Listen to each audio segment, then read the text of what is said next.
C'est ça, Casimir n'est pas là, mais on a écrit la présentation ensemble. Comme vous l'avez peut-être remarqué, on a tous les deux travaillé sur l'ICSOM. On s'est rencontrés dans un colloque et en fait, pour nous, c'était l'opportunité ici de mutuellement se poser la question sur la place de la virilité dans les nouvelles de l'ICSOM. Donc, vous allez voir, la présentation est vraiment sous forme plus de questionnement ou d'observation sur ce sujet-là. Donc, je commence. Très, très peu connue au Québec, Rosa l'Icksom est une des figures les plus colorées et controversées de la littérature finlandaise contemporaine, mais aussi l'une des plus reconnues. Elle a notamment remporté le plus grand prix en Finlande de littérature, le prix Finlandia. Donc, dans un pays où la tradition littéraire est fortement réaliste, l'Icksom offre une vision du réel qui est tordue, violente et qui, loin de représenter des personnages qui réussissent à surmonter les multiples difficultés que présente une vie, inscrit ces mêmes personnages dans l'échec. Dans une écriture fortement ironique et dotée d'un certain humour noir, les personnages des recueils Le Cru de l'oubli en français, Noir Paradis et Bamalama, tous publiés dans la fin des années 80, début des années 90, donc tous ces recueils-là dévoilent de façon fragmentée une partie de la vie des personnages. Inscrits dans le quotidien et l'intimité, ces récits permettent ainsi d'accéder à la part plus sombre de ce qui fait une vie. Pour ce colloque, Casimir et moi nous sommes intéressés à la façon dont les personnages masculins négocient leur rapport au genre et à comment, dans bien des cas, cette négociation s'avère difficile et débouche sur un échec.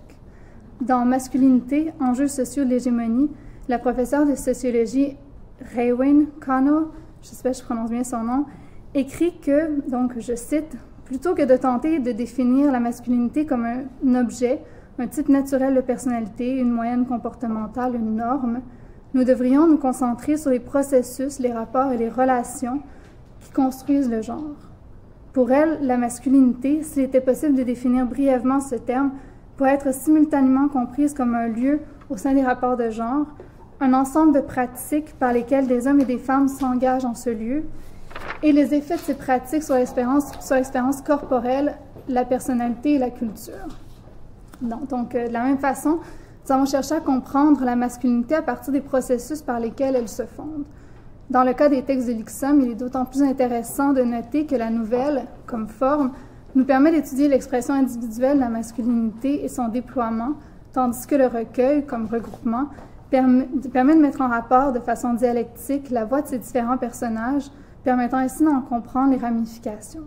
Multiforme et plurielle, l'étude de la masculinité dans les textes de l'ICSOM n'offre ainsi pas une vision unique ou unifiée du genre, mais des fois plutôt la diversité des pratiques de garçons, de jeunes hommes et d'hommes adultes qui témoignent d'un difficile rapport au genre.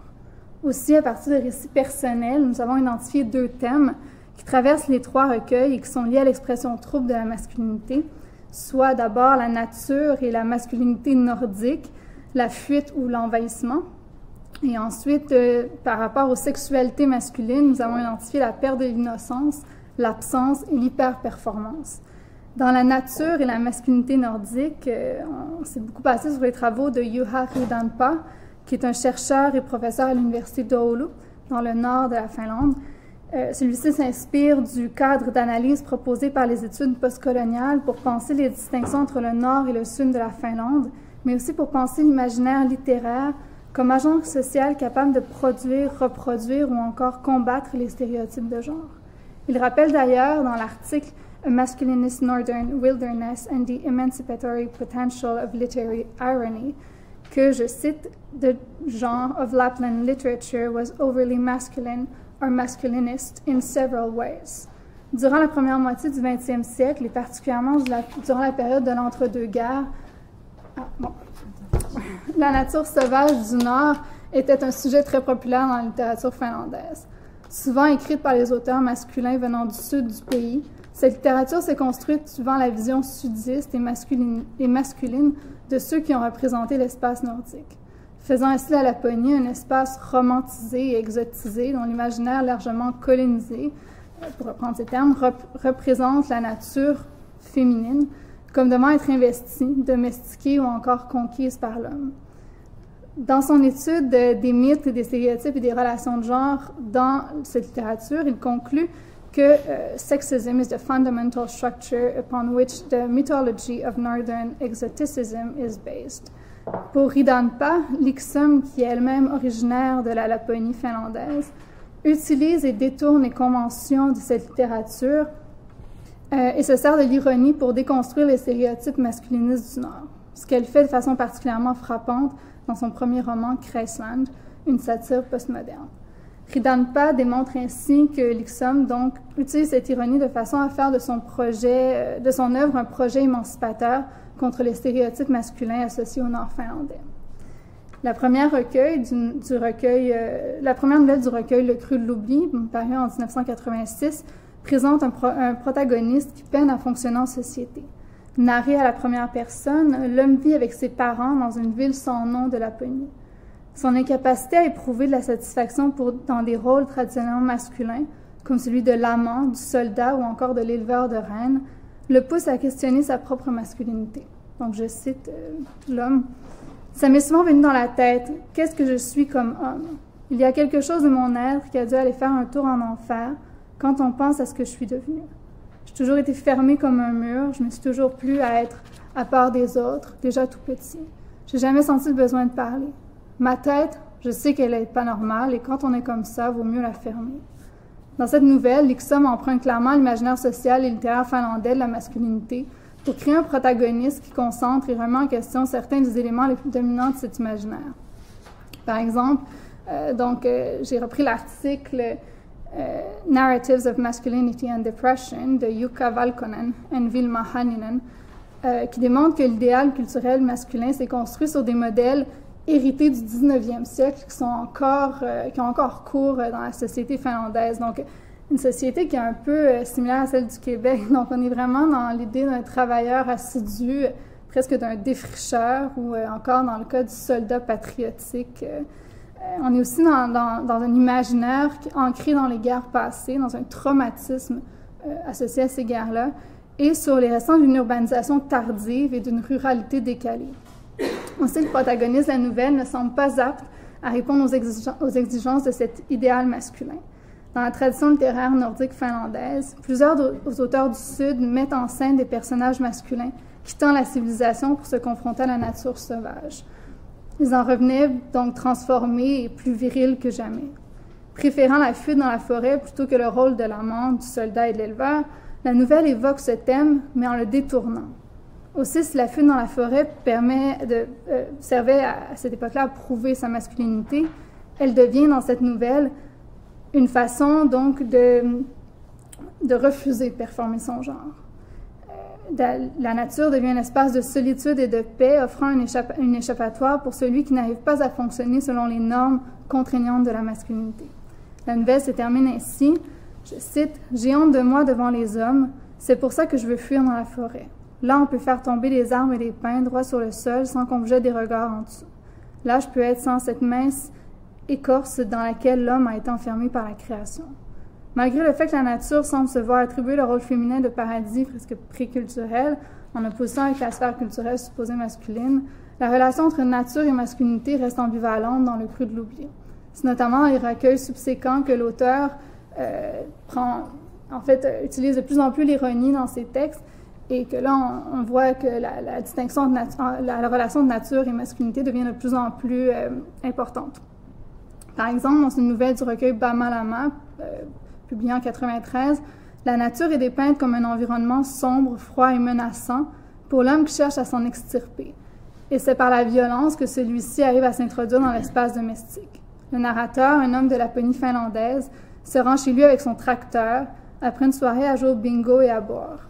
C'est une nuit d'hiver froide et sombre. En arrivant à la maison, celle-ci est verrouillée et l'homme se bute au refus de sa femme de le laisser entrer. Je cite, « Elle est là dans le vestibule et elle me crie que maintenant, c'est terminé les saouleries. T'arrêtes ou alors tu passeras plus le seuil de la porte. » Ce à quoi répond le mari, je cite, « J'ai commencé à faire un tapage de tous les diables et je lui ai gueulé. Ici, c'est moi le patron et un gars comme moi se laisse pas mettre à la porte comme ça. » Enragé, l'homme prend sa scie électrique et entreprend de démolir la porte. Je cite, « Elle, à l'intérieur, complètement affolée, beuglait comme une vache, il va tous nous tuer. Les gosses couraient dans toute la maison en hurlant, comme s'ils avaient reçu un coup de couteau dans les poumons. La femme et les enfants s'échappent finalement par la fenêtre pour se réfugier dans l'étable. Une fois dans la maison, l'homme est satisfait de lui-même et de la façon dont il a géré la situation. Il décrit à la fin de la nouvelle, je cite, « Je me suis assis sur le sofa et je me sentais mieux.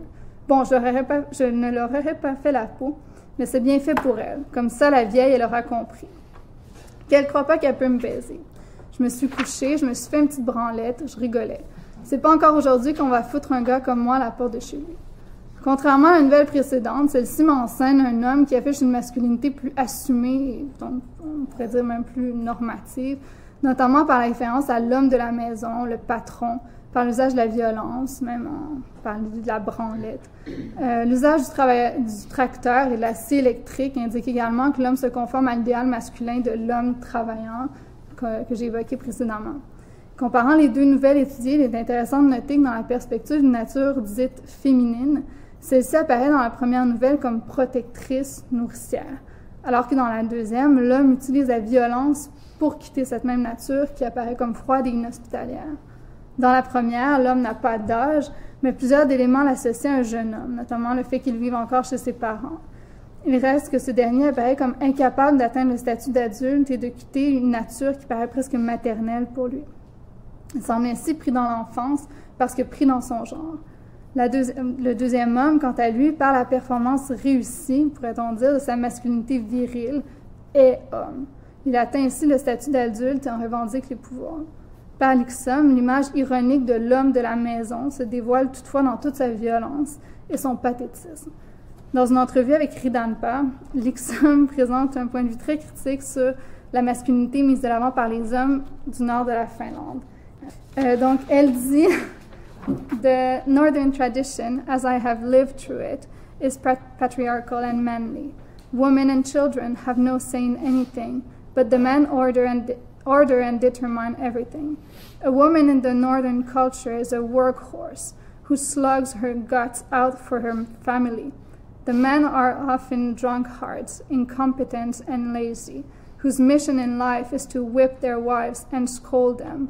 The man's world is unquestionable and he is an autocrat in his family. » Il est difficile donc de déterminer à quel point l'Ixum, une hyperboliste notoire, amplifie ici une problématique réelle ou non et à quel point il joue avec les stéréotypes que son travail reprend et met en jeu. Sa relation avec la tradition littérale à Laponie, avec la masculinité qu'elle présente, reste ambivalente, au sens où il est difficile de définir clairement à quel point elle considère ces mêmes stéréotypes masculins comme représentatifs de la réalité. Dans tous les cas, ces nouvelles ébranlent la masculinité nordique en la critiquant et en la ridiculisant, et par là poussent à questionner la validité de ce qui la fonde. Pour ce qui est de la sexualité masculine, donc nous nous intéressons aux multiples représentations de la sexualité masculine dans les 3 recueils de nouvelles. Nous avons décidé de nous pencher sur celles narrées par des hommes afin de comprendre comment ceux-ci vivent et négocient leur rapport aux attentes sociales relatives à la sexualité. Aussi, par l'étude de ces nouvelles, nous avons pu identifier 3 thèmes récurrents dans la représentation de la sexualité masculine, soit la perte de l'innocence, l'absence de sexualité et la puissance sexuelle. Alors que la sexualité des jeunes filles est représentée dans l'ensemble des 3 recueils, celle des jeunes garçons se retrouve principalement dans le recueil Le Cru de l'oubli, qui est d'ailleurs le plus poétique des 3. Dans celui-ci, l'Ixum présente plusieurs récits dans lesquels de jeunes garçons et jeunes filles partagent des moments d'intimité. Souvent décrite comme l'âge de l'innocence, l'enfance est davantage, dans les textes de l'Ixum, une période d'éveil à la lucidité par laquelle la vie se pose en toute sa complexité et sa brutalité. Aussi, la 3e nouvelle du recueil, du Creux de l'oubli, s'ouvre sur la description banale d'une chambre d'enfant. Dans le petit lit blanc dorment une jeune fille et un jeune garçon. Se réveillant tard, ils font l'amour comme chaque matin et comme chaque soir. Après leur relation, il y a, je cite, « Sur le visage du garçon, une expression inquiète et triste, et sur le visage de la fille, aucune expression. Elle se lève et s'habille de ses vêtements noirs. Je cite, « Le garçon reste allongé sur le lit et retient sa respiration. Il pense à toutes ces erreurs qu'il voulait éviter dans sa vie. La fille lui jette un léger regard indifférent et commence à habiller ses poupées de leurs vêtements ordinaires. La nouvelle se termine sur le garçon qui, je cite, Regarde la fille qui joue, absente de son être. Il sent la tristesse qui grandit en lui et le remplit totalement. À la peine du garçon s'oppose l'apathie de la jeune fille, alors que la ligne séparant l'enfance de la maturité semble trouble. De façon similaire, la nouvelle suivante présente le récit d'un garçon et d'une fille qui sont, je cite, « si petits et amoureux ». Ils ont fait l'amour 7 fois par jour et se sont jurés un amour éternel. Toutefois, quelques semaines plus tard, la jeune fille rejette le garçon. Je cite, « Sur le visage du garçon, il y a une expression de désespoir et aussi de haine. » Comme pour la nouvelle précédente, l'émotivité du garçon se confronte au détachement de la jeune fille. Dans l'article « Growing Up Masculine, Rethinking the Significance of Adolescence in the Making of Masculinities », Connell écrit « Adolescence is commonly pictured as a time of sexual awakening, autoerotic experiments, and first sexual relationships. Sexual experience is often a source of pride and a claim to masculine honor among teenage boys. » Dans le contexte des nouvelles, la sexualité adolescente est, pour les garçons, davantage marquée par le rejet, la solitude et la tristesse. En ce sens, la perte de l'innocence chez les jeunes garçons, les nouvelles de Dixon, concerne principalement un éveil sexuel et affectif qui s'avère difficile et douloureux. Dans le même article, Connell rappelle « Since masculinities are by definition the configuration of practices associated with the social position of men, the life histories of boys are the main site of their construction. » Ainsi, l'étude du passage entre la jeunesse et l'âge adulte dans les nouvelles de Dixon nous permet, nous le croyons, d'enrichir notre compréhension des façons dont est construite la masculinité normative et de façon plus juste, dans les nouvelles de Dixon, la façon dont les garçons et les jeunes hommes échouent à performer une masculinité qui leur permettrait de se prévaloir du statut d'homme. Dans le passage entre ces deux états, il semble même que la performance de la masculinité importe davantage que l'âge dans l'atteinte de la maturité. D'ailleurs, il existe en finnois une expression assez drôle qui est peräkammarin poika, qui décrit un homme qui, à la suite d'un échec, d'un trauma ou encore d'une dépendance, souvent à l'alcool, se retrouve pris dans une position sociale entre l'enfance et l'âge adulte. Souvent considérés comme des incapables, ces hommes qui sont suspects n'arrivent pas à trouver leur place dans la vie et dans la société. Cette représentation sociale se retrouve dans plusieurs des nouvelles de Dixon, comme celle dont il a été question lors de notre étude de la nature. Le narrateur est un homme vivant chez ses parents, donc, comme on l'avait dit, dans un lieu reculé où les possibilités et les rencontres se font rares. Bénéficiant de l'aide sociale, il n'a pas d'emploi et il passe la plupart de son temps dans la forêt. L'âge du narrateur est inconnu du lecteur, mais il semble donc relativement jeune. Toutefois, tout ce qui est par rapport au fait qu'il vit avec ses parents, qu'il n'a pas d'emploi et pas de partenaire, le situe d'emblée dans cette catégorie d'hommes pris dans un entre-deux, les empêchant d'être considérés socialement comme de vrais hommes. Dans ces cas, l'absence de sexualité contribue à démasculiniser le personnage. Dans la nouvelle, il raconte « Une fois, j'ai eu une fille. On a été ensemble longtemps. Tout le monde croyait que maintenant, tout va bien aller pour moi et que je vais pouvoir me marier. Pourtant, malgré les sentiments qu'ils partagent l'un pour l'autre, l'homme n'arrive pas à avoir des relations sexuelles avec la femme parce que, selon lui, il y a quelque chose de mal en lui. Quand on était chez moi, on a couché ensemble plusieurs fois, mais j'y arrivais pas. C'était simplement comme ça. Quand elle était à côté de moi, je bandais pas. Je pouvais rien y faire. » Dans la nouvelle numéro 14 du même recueil, les nouvelles n'ont pas de titre, donc c'est souvent numéroté ou simplement sans rien. Un jeune homme se retrouve lui aussi dans une situation d'incapacité sexuelle. Dans son cas, toutefois, celle-ci résulte d'un trauma lié à une agression qu'il a lui-même commise sur une jeune femme. Vivant lui aussi chez ses parents, donc encore dans une communauté éloignée du nord de la Finlande, il dit « Il y a des moments comme ça, je pense à ce que c'est qu'une femme. Moi aussi, quand j'étais plus jeune, j'en avais dans les couilles et je voulais toutes les essayer.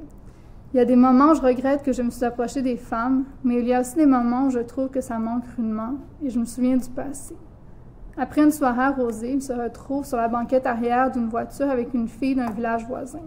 Je cite « Ce que je me souviens, c'est qu'elle rotait tout le temps et qu'elle n'arrêtait pas de réclamer à boire, même si elle tenait déjà une bouteille. Tous les autres mecs, ils parlaient d'elle quand ils étaient saoux comme des cochons, toutes sortes de choses tristes. Se basant sur les connaissances acquises dans un magazine porno, il perd donc sa virginité avec elle ce soir-là. Je cite, « J'ai essayé de lui faire tous les trucs que j'avais lus. J'y suis arrivée, je crois. Elle n'a pas proféré un son. Elle ne m'a pas touchée. Je me souviens quand même que tout de suite après, j'ai été envahie par une grande tristesse. J'aurais voulu pleurer. J'avais l'impression que j'aurais dû me tuer là tout de suite. C'est pas sur moi que je pleurais, mais sur cette pauvre fille, seule. Je pleurais sur la fille, sur son destin. Ou peut-être que je pleurais sur moi. J'avais perdu pour toujours mon innocence. Après cette histoire, j'ai compris que je pourrais jamais devenir un homme bien. C'est tellement mal ce que j'avais fait que je pourrais jamais me pardonner. J'ai compris que je pourrais plus jamais toucher à une femme. Aussi, le jeune homme associe-t-il à une masculinité brutale la violence des gestes posés. Donc, je le cite une dernière fois. Pour moi, c'est une preuve éternelle de ce qu'il y a de mauvais en nous, les hommes. Le mal, la brutalité. De la sexualité absente, donc, à ce qu'on va complètement à l'hypersexualité, la sexualité masculine est représentée dans l'œuvre de Lixom dans ses formes les plus diverses et extrêmes. Toujours avec la même ironie, les récits qui représentent la puissance sexuelle masculine participent également à un questionnement plus large sur la construction de la masculinité normative. La nouvelle numéro 18 du recueil Bamalama s'ouvre sur le récit d'une personne ayant toute sa vie travaillé comme prostituée. Donc, comme elle le fait souvent, Lixom crée une certaine ambiguïté quant au genre du narrateur et joue avec les attentes et les stéréotypes de son lectorat. Aussi, par rapport au genre de la prostitution, dans ce cas-là. Aussi, dans cette nouvelle, un narrateur masculin décrit fièrement son succès professionnel comme prostituée, les gains accumulés avec le temps, puis son ambition tout au long de sa carrière. Pour lui, tout a été possible grâce à ce qu'il appelle son privilège de naissance. Je le cite, « Il faut dire que j'ai comme un privilège de naissance. J'ai une bite toujours prête, dure et qui s'est bien enculée. Pour moi, ça fait pas de différence si on me fout devant le nez de la viande hachée, un joli petit cul de gonzesse ou les miches poilues d'un mec. La bite en avant, je bande et je fonce, il n'y a plus qu'à mettre le tigre dans le moteur. » Utilisant un vocabulaire associé donc à la performance sexuelle, l'homme décrit également des pratiques sexuelles qui rompent avec une compréhension, disons, hétéronormative de la puissance sexuelle masculine. De la même façon, dans la nouvelle numéro 28 du même recueil, un jeune homme violent, après s'être fait arrêter, rencontre un policier charismatique qui lui fait une forte impression. Suite à cet événement, il décide de changer de vie radicalement et s'inscrit à l'académie de police. Maintenant, ça fait 5 ans que je fais ce boulot de flic. J'habite toujours avec mes vieux au centre de Kerava et on s'entend super bien. Ils sont tous les deux retraités. Maman me fait la bouffe, me lave mes caleçons et joue au loto pour moi. Mon vieux lave la Toyota, nettoie les tapis de ma chambre et m'achète des revues porno hard des USA que je lis dans les chiottes. La vie du jeune homme chez ses parents s'oppose ironiquement à l'imaginaire entourant la profession de policier par l'idéal de l'hypermasculinité et le pouvoir qu'elle transmet. À la description enfantine de sa vie chez ses parents s'ajoute une deuxième rupture à l'imaginaire masculin policier. Depuis 5 ans, chaque mercredi soir, je retrouve Karhula dans la forêt de Mantumaki et notre relation est super bien huilée. Il est marié, il a 3 enfants, il ne veut pas divorcer. Sa femme est docile et facile à vivre. Et moi, je ne peux pas me faire à l'idée que je pourrais habiter ailleurs que chez maman. Je traverse toute la ville et on tire notre coup en vitesse. Il m'arrache les pantalons et m'enfonce sa bite dans le cul. Je fais toujours comme s'il ne se passait rien de spécial et ça, il adore. La description de la relation homosexuelle intègre plusieurs caractéristiques dominantes de l'imaginaire policier, dont la force, la violence, le pouvoir, tout en présentant un type de sexualité qui va à l'encontre de la norme masculine. La nouvelle incorpore également plusieurs éléments de la culture gay, notamment parce qu'il est vu en Finlande comme un pastiche de l'œuvre de Touko Laaksonen, mieux connu sous le nom de Tom of Finland. Je ne sais pas si vous le connaissez. Donc, on est plus dans ces représentations-là du policier que dans quelque chose d'un peu plus normatif. Donc, comme le rappelle Florence Tamagne dans l'ouvrage collectif « Histoire de la virilité », le 3e tome, « La virilité en crise », à force d'être surjouée, l'hypervirilité finissait par être camp. Le gay macho n'était alors plus rien d'autre qu'un mâle impersonator, un homme travesti en homme. Il était finalement très queer. Aussi, par le nom de l'officier charismatique, Karhula, Karhu en finnois, ça veut dire ours. Donc, le texte peut être compris comme évoquant, d'une certaine façon, la communauté bear homosexuelle. Donc, je lis la définition qu'en font les auteurs de l'article Understanding the Bear Movement in Gay Male Culture. Stereotypically, bears are hirsute, je m'excuse de la prononciation, gay men whose attractiveness is based upon an aesthetic of maturity and traditional masculinity. Donc, encore là, on est dans une masculinité traditionnelle qui est subvertie. En ce sens, donc, les deux nouvelles présentent une puissance sexuelle qui est à la fois très masculine et non hétérosexuelle. Je vais conclure très, très, très brièvement, mais Cassimir et moi, on a vraiment essayé de ne pas aplatir les nombreuses représentations de masculinité qu'il y a dans l'œuvre de Liksom. On a vraiment juste essayé de retrouver des liens qui pouvaient se faire entre les différentes nouvelles pour avoir une vue un peu plus générale. Mais Liksom est vraiment dans une déconstruction constante des normes, mais aussi de ce qui pourrait être une attente dans le texte. Donc, c'est assez difficile de savoir où elle veut en venir, là, en fait. Mais moi, peut-être plus personnellement, je pense que la littérature et l'art en général en Finlande est plein de représentations d'hommes qui sont dans une extrême vulnérabilité, qui sont aussi représentés comme vraiment des figures de perdants, de gens un peu perdus, qui offrent vraiment, je pense, une réflexion sur la virilité, sur la masculinité qui est extrêmement intéressante. Donc, ce serait peut-être à nous de pousser ça un peu plus, mais je m'arrête là. Merci. Merci.